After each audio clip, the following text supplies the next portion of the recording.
Bonjour à toutes et à tous, bienvenue pour ces guidances sentimentales de janvier 2023. On va aller voir ensemble un peu les énergies qui peuvent se présenter à vous dans ce domaine de vie relationnel, sentimental, que vous ayez quelqu'un dans votre vie, quelqu'un dans votre cœur ou que vous soyez célibataire. On va voir le message qui ressort.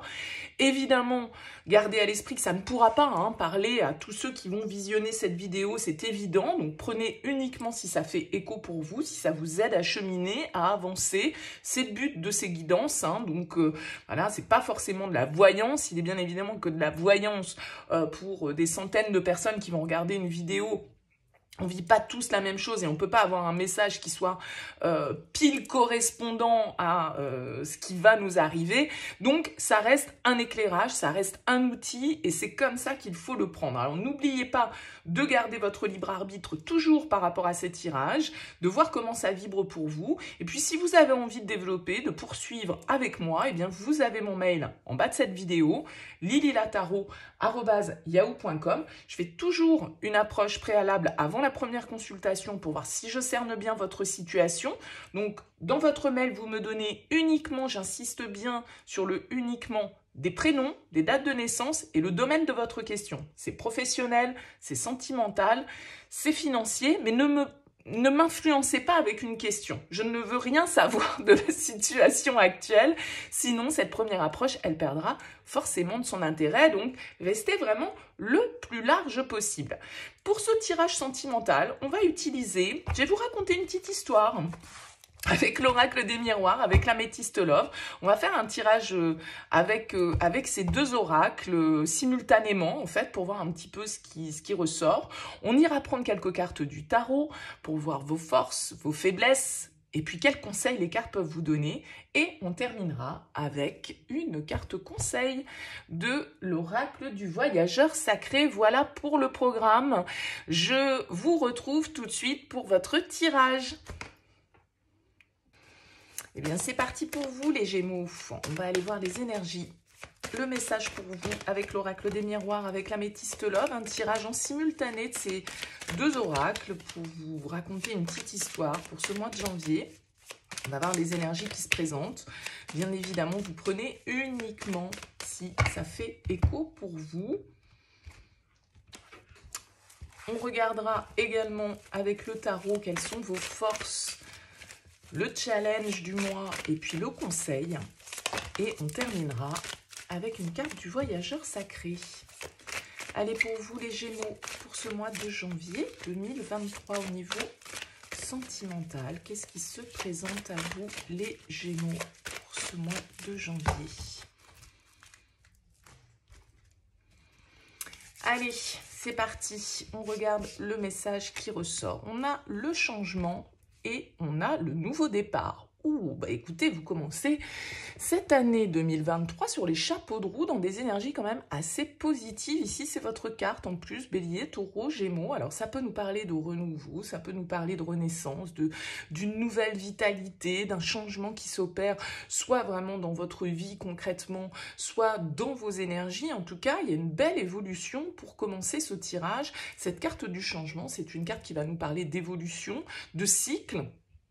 C'est-à-dire que voilà, c'est les cycles de la vie, printemps, été, automne, hiver, etc. Et on y revient. Alors c'est tout ce qui peut être aussi un petit peu cyclique, tout ce qui peut nous parler de répétition d'un certain côté, mais on a cette carte qui vient nous indiquer quand même pour moi que c'est un changement vers un nouveau départ. Alors peut-être qu'il y a de la rencontre dans l'air pour certains d'entre vous, un pas assez, on va dire, important, un cap qui peut être pris dans une relation sur ce mois de janvier. En tout cas, on démarre avec de belles énergies. On continue avec l'amitié et là on a la carte de l'automne, la carte du détachement. Période de lâcher prise avec cette carte de l'automne, mais ça peut aussi nous parler, du coup, vous aviez votre carte ici, d'une Balance, d'un Scorpion ou d'un Sagittaire ici sur cette relation, pourquoi pas. Hein. Ça peut être des signes auxquels vous faites face, en tout cas sur ce mois de janvier dans le domaine sentimental. On nous parle ici avec la carte de l'amitié, bien évidemment ça peut nous parler de votre cercle amical, mais l'amitié c'est surtout une idée de soutien, de confiance, de personnes intègres sur lesquelles on peut compter. Il y a une notion de fidélité, d'appui, de soutien ici qui est trouvée. Alors est-ce que c'est une relation qui était une relation amicale jusque-là et qui se transforme, qui évolue et qui est en train de devenir plus sentimentale, ça pourrait tout à fait être le cas. C'est-à-dire que jusque-là, c'était peut-être une personne que vous fréquentiez dans votre cercle, voilà, vous vous plaisiez, etc. Mais il n'y avait rien de concret. Là, on peut vraiment avoir un nouveau départ dans une relation.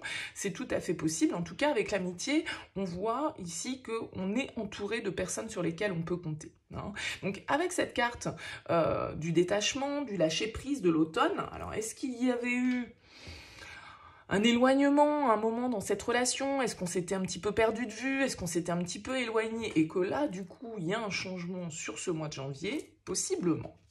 On a le carrefour, le choix, et on nous parle de jeunes femmes superficielles. Ok, il y a des décisions ici à prendre sur comment faire évoluer une relation. Une relation qui est peut-être une relation amicale aujourd'hui. Quelqu'un qu'on côtoie, peut-être dans un cadre festif avec la jeune femme superficielle, c'est peut-être voilà, lors d'une fête, lors d'un anniversaire, ou c'est quelqu'un qu'on peut croiser régulièrement dans notre cercle. Vous voyez, ça peut tout à fait être ça. En tout cas, entre le carrefour et le changement, on peut dire qu'il y a une nouvelle direction très clairement pour vous, les Gémeaux, sur ce mois de janvier. Hein. C'est-à-dire que là, il y a un mouvement, soit parce que vous prenez une décision, soit parce qu'effectivement, là, il y a une possibilité qui s'ouvre avec une personne. Et que du coup, voilà, le nouveau départ, l'excitation qui vient avec cette carte du printemps, eh bien, elle est bien présente dans votre tirage. Donc, on voit ici avec la carte du carrefour qu'il y a une possibilité. Mais après, voilà, c'est vous qui décidez de prendre à droite ou à gauche. Vous pouvez avoir l'impression que cette personne qui est face à vous, elle peut vous paraître superficielle. Mais c'est peut-être ici une personne, alors que ce soit une femme ou un homme, peu importe, on est dans un tirage général. Quelqu'un qui est beaucoup dans les apparences, beaucoup dans le physique, la séduction, vous voyez, quelqu'un qui aime plaire, quelqu'un qui est dans une attitude comme ça, qui peut paraître superficielle. C'est pas forcément la réalité. Hein. On a la fatalité et la prudence. Ok. La fatalité, pour moi, c'est ce qu'on ne peut pas empêcher. Donc, ici, il y a quelque chose sur lequel on n'a pas le pouvoir avec la carte de la fatalité. Alors, moi, j'ai l'impression quand même qu'il y a une des deux personnes dans cette histoire qui est sur ses gardes. Parce qu'on a l'impression que l'autre est superficiel, séducteur ou séductrice. Vous voyez, beau parleur, il y a quelque chose de cet ordre. Mais ça peut être un coup de foudre ici aussi avec la fatalité. Mais en même temps, pourriez avoir l'impression que cette personne face à vous, elle n'est pas dans quelque chose de sérieux. Et qu'on reste un petit peu sur ses gardes. On a peur de tomber dans un piège ici. On a peur de tomber dans un piège, on a peur peut-être des dégâts, si on est dans un cercle amical ici, de ce que ça pourrait causer. Donc, on reste vigilant avec cette carte du renard ici qui nous parle de ruse, qui nous parle de prudence. Mais la fatalité, voilà, elle vient nous dire que ce changement, cette nouvelle direction, vous n'y pouvez rien. C'est-à-dire que c'est un petit peu de l'ordre du destin ici. On a le retard. Bon, c'est marrant parce que cette carte, je trouve qu'elle ressort très souvent dans les tirages. Je ne sais pas à combien de signes j'en suis là, mais c'est comme si les choses étaient un petit peu ralenties, étaient un petit peu stoppées sur ce mois de janvier, quoi. Stand-by, j'y vais pas, oui, j'attends le prochain train, quoi. Peut-être que là, c'est pas le bon moment, je sais pas trop. Alors, après, il peut y avoir avec la fatalité et le retard un empêchement de réaliser ce changement, de faire évoluer la relation, parce que les circonstances ne vont pas s'y prêter. Je veux dire n'importe quoi, voilà, vous aviez un rencard plutôt tendance sentimentale avec quelqu'un que vous côtoyez, etc. Et puis, badaboum, un imprévu tombe et on décale les choses. Les choses ne se passent pas au moment où c'était prévu. Mais ce retard, ça peut être du fait de cette prudence ici. Ça peut être du fait qu'on est un petit peu méfiant par rapport à la situation. Et donc qu'on préfère reporter un petit peu les choses, décaler, prendre son temps. Ouais. On a la carte de l'ouverture ici, hein, donc il y a bien une possibilité. Il y a bien une possibilité pour vous, les Gémeaux, sur ce mois de janvier, de changement, de nouveaux départs, de nouvelles directions qui se présentent à vous. Tout ça, ça peut se passer dans le cercle amical.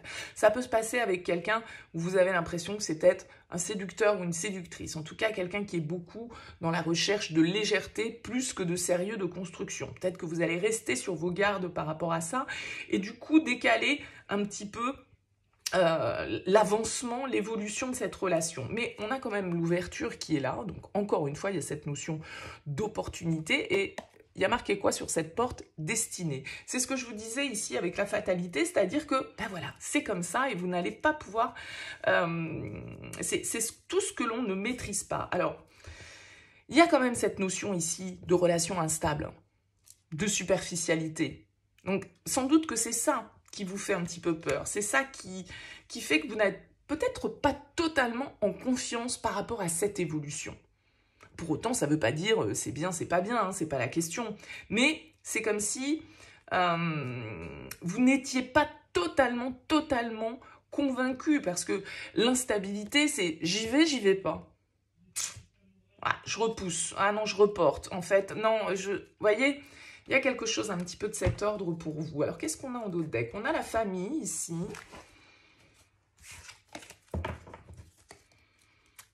Et on nous parle encore d'amitié, hein.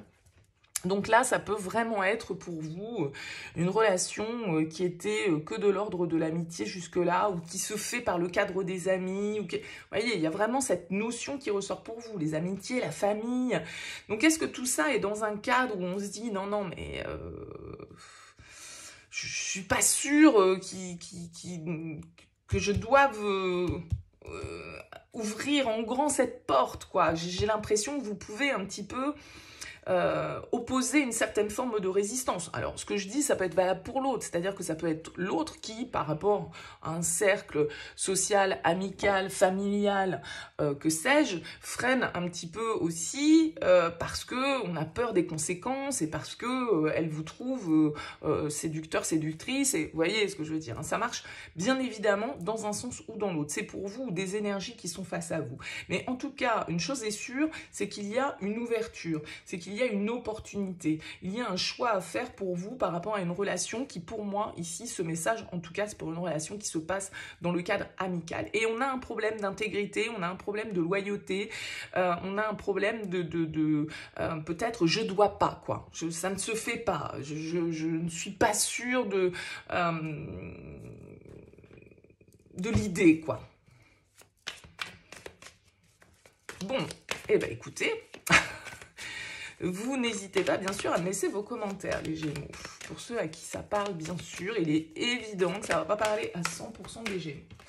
On prend le tarot, on va voir un peu ce qui va vous favoriser, quelle énergie, sur quelle énergie vous pouvez compter, ce qui va vous défier peut-être un petit peu plus, et puis quels conseils peuvent vous donner le tarot pour ce mois de janvier au niveau sentimental, les Gémeaux.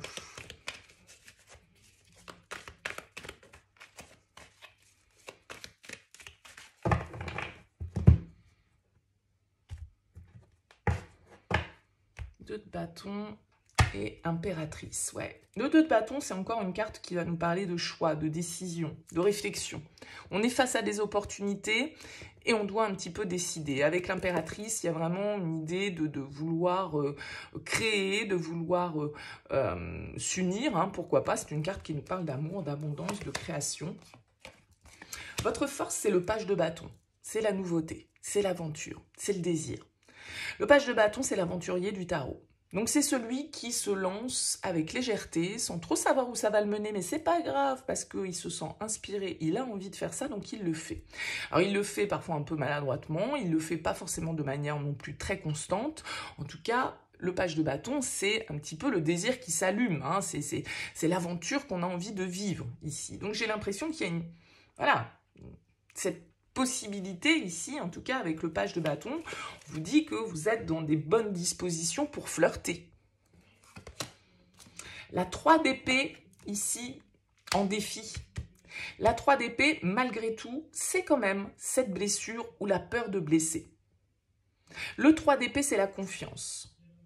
Le 3 d'épée, c'est ne pas projeter peut-être sur de nouvelles relations des blessures qu'on n'a pas totalement guéries. Le 3 d'épée, ça peut être un pardon qu'on a à accorder. Le 3 d'épée, ça peut être une blessure qu'on n'a pas complètement guérie ou une blessure qu'on a peur d'infliger aussi. Ça peut aller dans ce sens-là parce qu'il y a cette notion d'intégrité dans votre tirage. Qu'est-ce qui est juste? Voyez?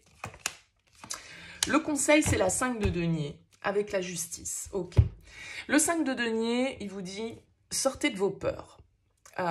Le 5 de denier, souvent, il se sent exclu, il se sent rejeté, il se sent seul, il se sent pas aimé, il se sent dans la misère, un petit peu affectivement parlant, en tout cas dans un tirage sentimental. Donc ici, il y a une possibilité pour vous de nouveauté, sans doute.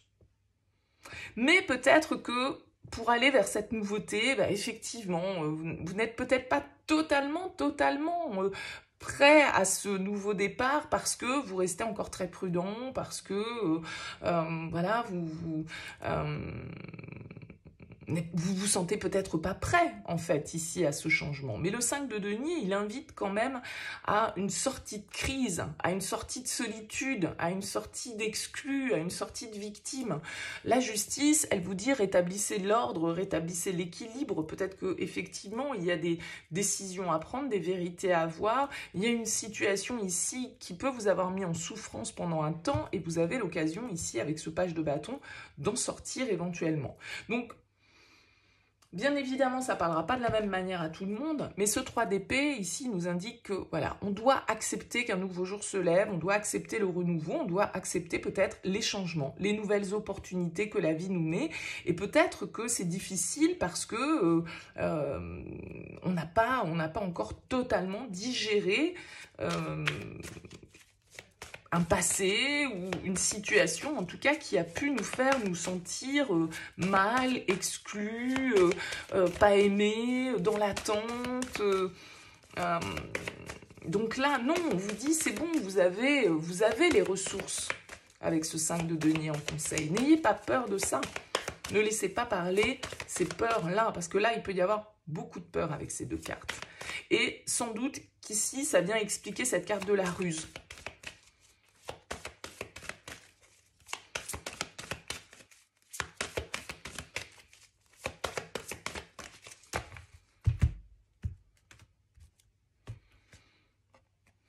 On vous parle de pluie revigorante ici, les Gémeaux. On vous dit débarrassez-vous du passé, guérissez le présent. C'est un peu l'idée de ces deux cartes. Hein. C'est un peu l'idée de s'ouvrir au changement ici, de prendre une nouvelle direction. Hein.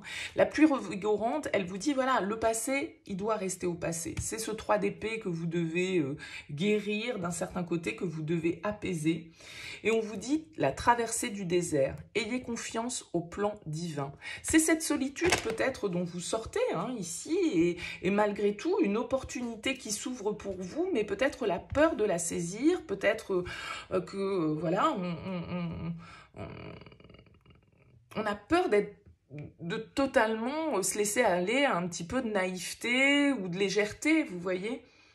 Mais on vous dit, faites confiance au plan divin, dans le sens où vous ne savez pas où tout ça peut vous mener. Il faut accepter les cycles de la vie et puis les opportunités pour ce qu'elles sont et ne rien en attendre de particulier avec un page de bâton. Simplement, une nouvelle énergie, une nouvelle possibilité, une page qui peut se tourner, du coup, ici, et qui nous permet, justement, voilà, d'ouvrir une nouvelle porte. Et peut-être d'en clôturer une aussi par la même occasion.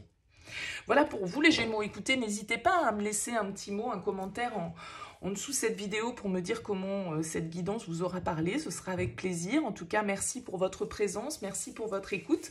N'hésitez pas à liker et à vous abonner. Et moi, je vous dis à très vite.